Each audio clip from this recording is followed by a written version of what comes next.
I woke up to the smell of coffee and to the sight of her still standing by the stove, wearing my t-shirt, the one that was always too big for her. One shoulder bare, hair a perfect mess, like after a thunderstorm, and I thought, this looks dangerously familiar. "Good morning," she said without turning around. "Depends," I answered, "on how you look at it." She smiled, just with the corner of her lips. Today was the first of our 3 last days. We'd made a deal, fair and square, to break up without drama. No loud, "You've changed," or "You never listen." Just the end of the story. Burned out, used up, gone. But we also decided to spend 3 more days together, like we used to, our little farewell ritual. It sounded wise, mature, until morning actually came. "I planned the day," she said. "Don't argue, just get dressed." That's how all her adventures started, the kind I usually ended up in against my will. We drove out of the city to the old pier in Santa Monica, the same place where we once kissed under the Ferris wheel, right when the ocean spray hit us, and I said it was a sign. She laughed then. "If it's a sign, maybe it means the universe wants us to dry off together." Today, the sea was calm. So were we. Too calm. She bought 2 tickets for the carousel, the same old one with wooden horses. "You're serious?" I raised an eyebrow. "Completely," she nodded. "We said 2 perfect days, remember?" I sat next to her. The horses creaked. The music sounded like it was coming from a cassette tape. We spun around, and so did the world. The beach, the sky, the sun, the kids, the tourists, all drifting past like memories that just wouldn't let go. "You still blink when you're nervous," she said quietly. "And you still talk when silence would work better." We both laughed, for the first time in weeks. After the carousel, we walked barefoot along the wet sand. She got ice cream, I got coffee. Then, out of nowhere, she started a contest. Who could find a seashell shaped like a heart first? "You're such a kid," I muttered. "And that's why you loved me." Loved. The past tense sounded too loud. We stood by the water, holding our shells, and I realized the pain wasn't about the ending, it was about her calm. She was always the first to break and the first to let go. I was always the one trying to catch up. "You already ready?" I asked. "For the after us part?" "No."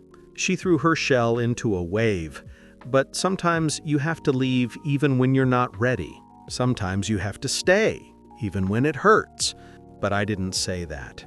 That evening we came back to the apartment. She lit candles, not for romance, just because the power kept flickering. From the window, the city glowed below us, Los Angeles shimmering like a broken universe.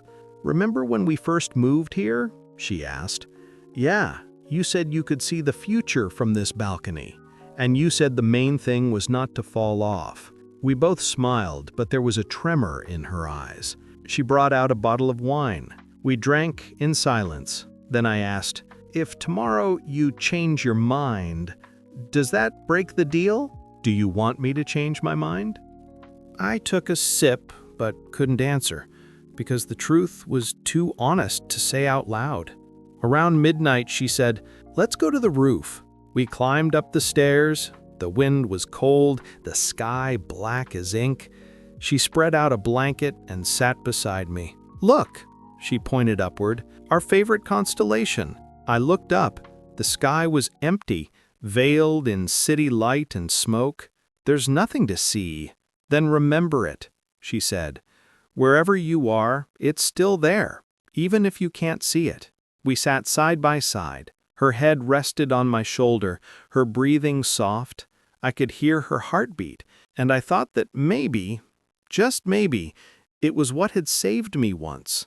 "Alice," I said, "what if these 2 days aren't about saying goodbye? What if they're about a second chance?" She looked at me for a long moment. then smiled, sadly. "Let's not ruin the ending. We still have 2 days." And she went back downstairs, leaving me on the roof, surrounded by wind and the unspoken maybe. I stood there, staring at the city that didn't seem to know whether it wanted light or darkness. And for the first time in months, I felt something coming back.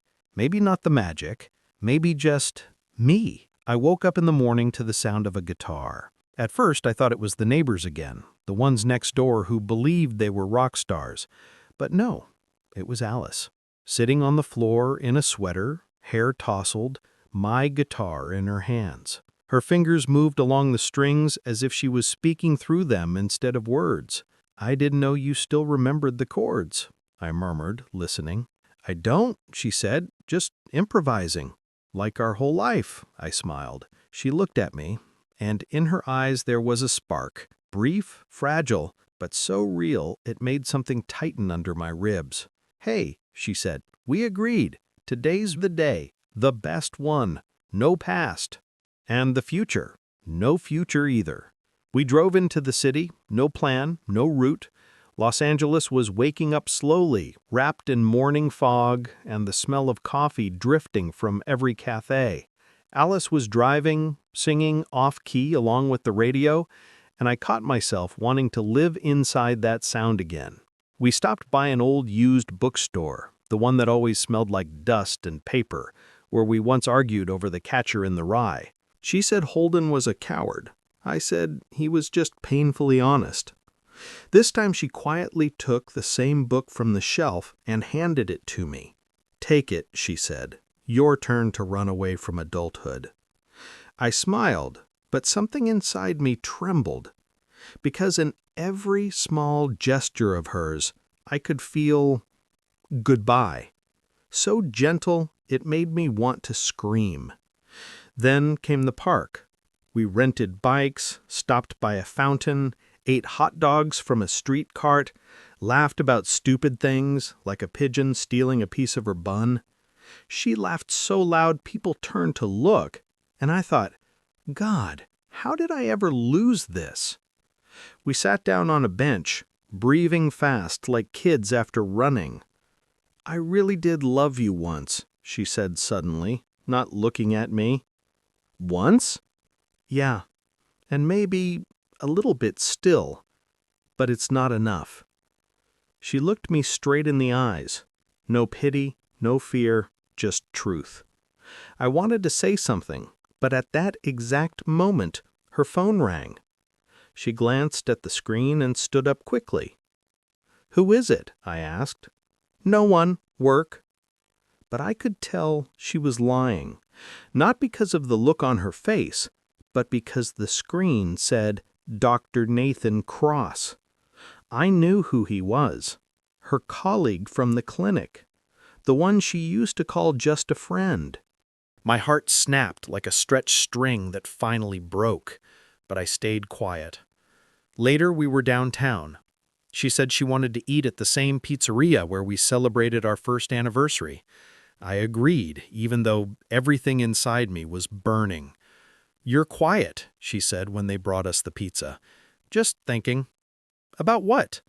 "About how easy it is to ruin everything, and how hard it is to pretend later that it doesn't hurt." She put down her fork. "You saw my phone." "Yes." "And you didn't ask anything." "Because I don't want to hear the answer." She looked me in the eyes for a long time. Then she said, "It's not what you think." "Then explain." She inhaled deeply. "He has a serious illness and needs surgery, and I'm helping him with the treatment. He's alone. I didn't know how to tell you." A second of silence. 2. And then something inside me just let go. "You could have told me." "I was afraid you wouldn't believe me." "You were right. I wouldn't have believed you." We both smiled. The smiles were bitter, like cold coffee. In the evening, she suggested we drive to the ocean. I agreed, maybe just to put some kind of finish on this day. The sea was dark, like a moonless night. We stood on the pier. The wind tore at our hair and the salt spray tickled our faces. "Remember how you once said that everything can be fixed if you just stay?" she asked. I remember. But what if staying is also a mistake? I looked at her. In the darkness, I could only see the glint of her eyes. Then let's make another one. Together. She smiled, and I felt something shift in her, softly, invisibly. We stood silent, and then she whispered, "I'm leaving very soon." It wasn't supposed to hurt, but it did. I nodded. Then, let's make sure tomorrow is something to remember, not as an end, but as something real. She held out her hand. Deal. Our fingers intertwined, and somewhere between those fingers, somewhere between the wind and the sound of the sea, I felt that magic we had lost again. But maybe it was too late. I woke up early, too early for a last day. The world outside the window was quiet. Los Angeles hadn't woken up yet. The air smelled of coffee, the sea, and something ineffably familiar, as if the very memory of her already lived in this morning. Alice was still asleep.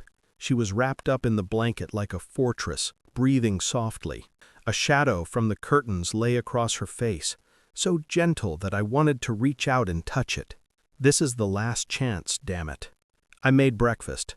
Toast, scrambled eggs, orange juice. I put it all on a tray, adding a note. Don't plan anything today. I'm driving.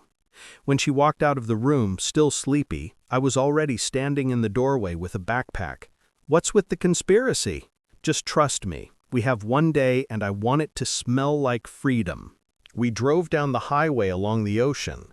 The sun rose from the water like a new chance, and I caught myself laughing for no reason. Alice sat beside me, barefoot, feet on the dash, hair blowing in the wind, and she was happy. Genuinely happy. We stopped at a roadside diner where it smelled of coffee and gasoline.